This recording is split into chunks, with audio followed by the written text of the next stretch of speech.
Okay students, तो हम लोग जो है अपना इंडियन इकोनॉमिक डेवलपमेंट का चैप्टर नंबर 1 डिस्कस कर रहे थे और इसमें अभी तक हम लोगों ने फॉरेन ट्रेड और डेमोग्राफिक प्रोफाइल तक डिस्कशन कर लिया है। इस वीडियो में हम लोग अपना ऑक्यूपेशनल स्ट्रक्चर देखेंगे।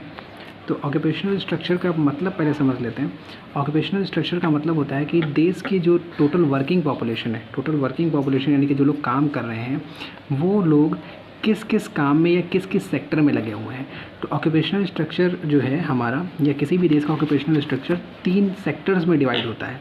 एक है प्राइमरी सेक्टर जो कि एग्रीकल्चर पे बेस्ड होता है, एग्रीकल्चरल हो गया, माइनिंग हो गया, ये सारी चीज़ें प्राइमरी सेक्टर में आती हैं। सेकेंडरी सेक्टर यानी कि इंडस्ट्रियल सेक्टर और टर्शियरी सेक्टर यानी कि सर्विस सेक्टर। ओके, तो ऑक्यूपेशनल स्ट्रक्चर 3 सेक्टर्स में डिवाइड होता है, प्राइमरी, सेकेंडरी एंड टर्शियरी।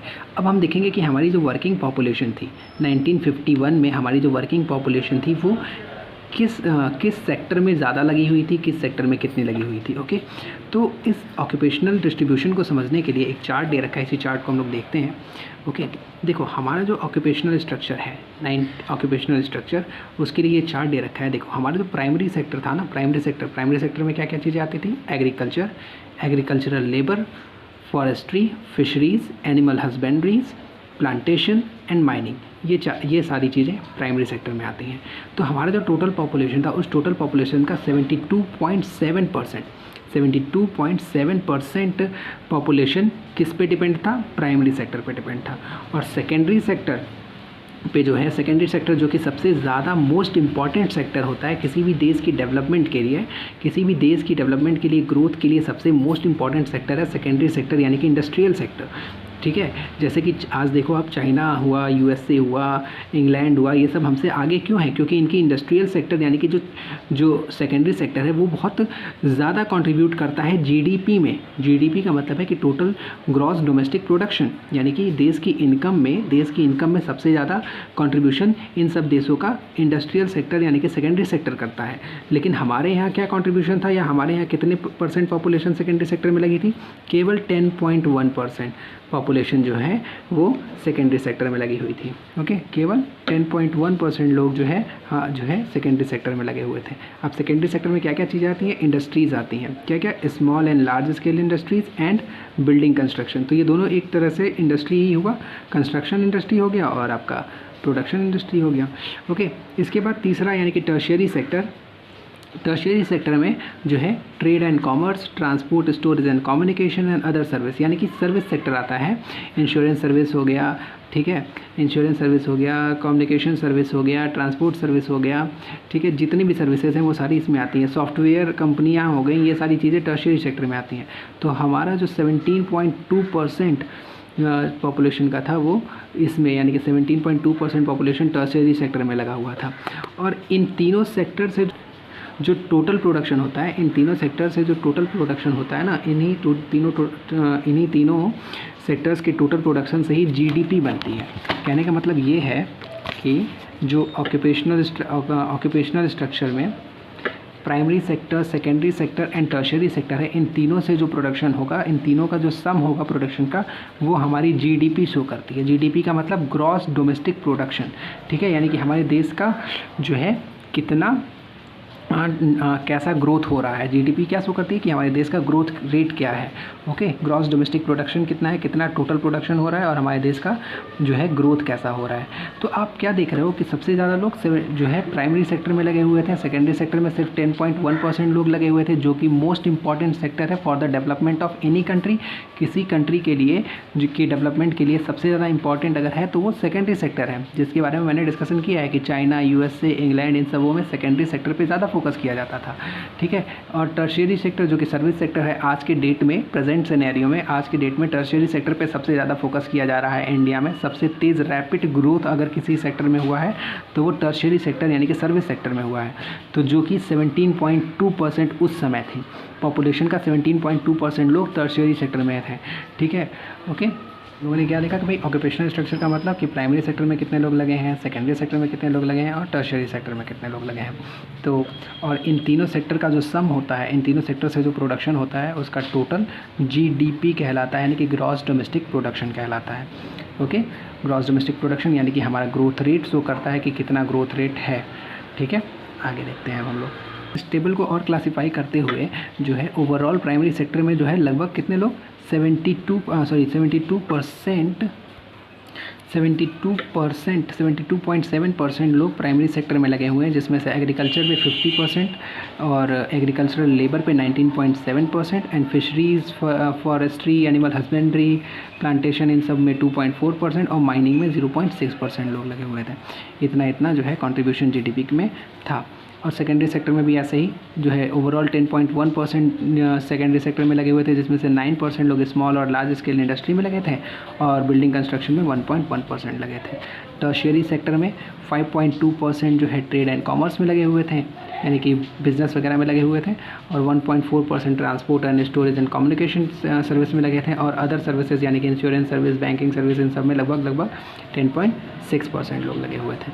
तो ये जो डाटा है वो 1951 का है। क्यों भाई 1951 क्यों? क्योंकि भाई हमारे पास 1947 का एग्जैक्ट डाटा अवेलेबल नहीं है, इसीलिए 1951 के डाटा से ही जो है यहाँ पे दिया गया है।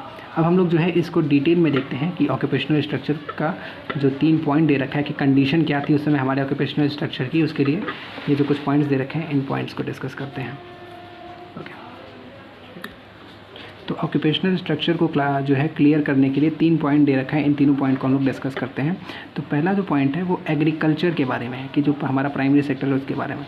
Agriculture the principal source of occupation, ठीक है, हमारे यहाँ प्रिंसिपल सोर्स ऑफ ऑक्यूपेशन क्या था? एग्रीकल्चर था।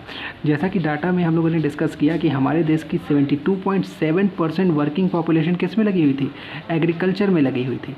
लेकिन अगर हम बात करें डेवलप्ड कंट्री की या फिर ऐसी कंट्रीज़ की जो कि बहुत अच्छी एडवांस कंट्रीज़ हैं, उनकी बात करें तो वो उनकी जो पॉपुलेशन थी वो ज़्यादातर पॉपुलेशन एग्रीकल्चर सेक्टर पे डिपेंड नहीं थी, ठीक है। यानी कि ये जो डेवलप्ड कंट्रियां हैं जैसे England, Japan, Germany, China, America, इन सब कंट्रीज़ की जो पॉपुलेशन है वो एग्रीकल्चर पे डिपेंड नहीं है।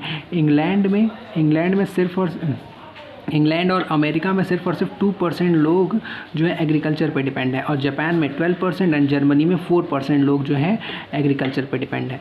तो आप क्या देख रहे हो कि हमारे यहाँ 72.7% लोग एग्रीकल्चर पे डिपेंड है और जो डेवलप्ड कंट्री हैं उसमें बहुत कम लोग डिपेंड हैं। तो ये जो डाटा है ना, ये डाटा भी हमें काफ़ी हद तक बैकवर्ड शो कर रहा है, क्योंकि हम प्राइमरी सेक्टर पे ज़्यादा डिपेंड थे। और तुम लोगों को मैंने अभी बताया कि भाई प्राइमरी से अगर जो डेवलप्ड कंट्रियां हैं वो ज़्यादा किस पे फोकस करती हैं? इंडस्ट्रियल सेक्टर पे फोकस करती हैं। तो अगर किसी भी कंट्री का डेवलपमेंट चाहिए तो इंडस्ट्रियल सेक्टर पे ज़्यादा फोकस करना पड़ेगा, ना कि प्राइमरी सेक्टर पे। ओके, उसके बाद देखिए अगला, industry and insignificant source of occupation. Industry, ठीक है, तो भाई हमारा जो इंडस्ट्री सेक्टर था वो भी कोई बहुत अच्छा था नहीं, उसमें भी हम बहुत ज़्यादा जो है लगे हुए तो थे नहीं। तो इंडस्ट्री सेक्टर में क्या था कि भाई लगभग 9% वर्किंग पॉपुलेशन हमारी इंडस्ट्रियल सेक्टर में लगी हुई थी, जो कि मैन्युफैक्चरिंग इंडस्ट्री में या फिर माइनिंग में काम कर रही थी।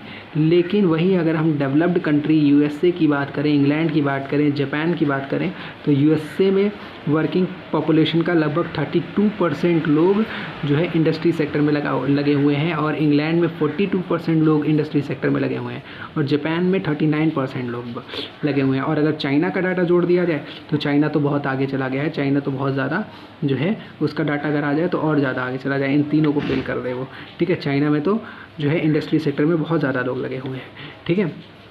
तो ये जो डाटा शो कर रहा है कि हम इंडस्ट्री सेक्टर पे कम फोकस कर रहे हैं as compare to other developed country, ये भी हमारे बैकवर्डनेस और स्टैग्नेंट इकोनॉमी को शो करता है, ठीक है। उसके बाद देखिए अनबैलेंस्ड ग्रोथ, अगला जो पॉइंट है वो है अनबैलेंस्ड ग्रोथ। अब ये अनबैलेंस्ड ग्रोथ क्या होता है? ग्रोथ को जो है 2 तरीके से क्लासीफाई किया जा सकता है, balance growth and unbalance growth. तो उसको समझने के लिए आइए देखते हैं कि भाई जो हमारा 3 सेक्टर है, प्राइमरी सेक्टर, ठीक है, प्राइमरी, सेकेंडरी, ठीक है, एंड टर्शियरी, ओके, शेयरिंग, इन तीनों सेक्टर का जो इन तीनों सेक्टर में जो वर्किंग पॉपुलेशन लगी हुई थी, अगर इस तरह की कुछ होती, जैसा कि मैं लिख रहा हूँ, लाइक 35, 33 या 35 ले लो एंड 30, तो ये लगभग एक दूसरे से बराबर है ना, ये लगभग एक दूसरे से बराबर है ये तीनों। तो इसको कहा जाएगा बैलेंस्ड ग्रोथ, यानी कि हमारा जो जीडीपी है, हमारा जो जीडीपी है, उस जीडीपी में कंट्रीब्यूशन प्राइमरी सेक्टर का लगभग 35% होता, सेकेंडरी सेक्टर का 35% होता एंड टर्शियरी का 30% होता। तो ये तीनों जो है कंट्रीब्यूशन लगभग बराबर में ही आ रहा है, या 33 एंड 34 ले लो तुम डाटा। तो ये बैलेंस ग्रोथ कहलाएगा, यानी कि जब हमारी जीडीपी में कंट्रीब्यूशन तीनों सेक्टर का इक्वल हो या इक्वल लगभग इक्वल हो, तो इस कंडीशन को हम लोग बैलेंस्ड ग्रोथ कहते हैं। जबकि हमने जो डाटा देखा, उस डाटा में क्या है, उस डाटा में ये है कि प्राइमरी सेक्टर में 72.7% लोग लगे हुए हैं, सेकेंडरी में 10.1% लोग लगे हुए हैं और टर्शियरी में 17.2% लोग लगे हुए हैं। तो ये बैलेंस नहीं है, दिख रहा है, ये तीनों एक दूसरे के इक्वल नहीं है, बहुत ज़्यादा डिफरेंस है। तो ये हमारा अनबैलेंस्ड ग्रोथ है। हमारा एक तरफ प्राइमरी सेक्टर में बहुत ज़्यादा लोग लगे हुए हैं, तो हमारे इंडस्ट्रियल सेक्टर में बिल्कुल लोग नहीं लगे हुए हैं, बहुत कम लगे हुए हैं। तो ये एक अनबैलेंस ग्रोथ को शो करता है। ओके, तो जैसा कि मैंने आप लोगों को बताया क्या था कि हमारा जो ग्रोथ था वो अनबैलेंस था। क्यों? क्योंकि देखो, growth is said to be balanced when all sector of the economy are equally developed, यानी कि जब इकोनॉमी के सारे सेक्टर इक्वली डेवलप्ड हो, जैसा कि मैंने भी डाटा लेके दिखाया है आप लोगों को कि भाई लगभग 35% या 35 एंड 30% है, या 33 एंड 34 भी ले सकते हो तुम समझने के लिए, कि लगभग इक्वल रहे सबका डेवलपमेंट, तो आप कहोगे कि ये बैलेंस ग्रोथ है। लेकिन हमारी जो कंडीशन थी वो बैलेंस ग्रोथ की नहीं थी।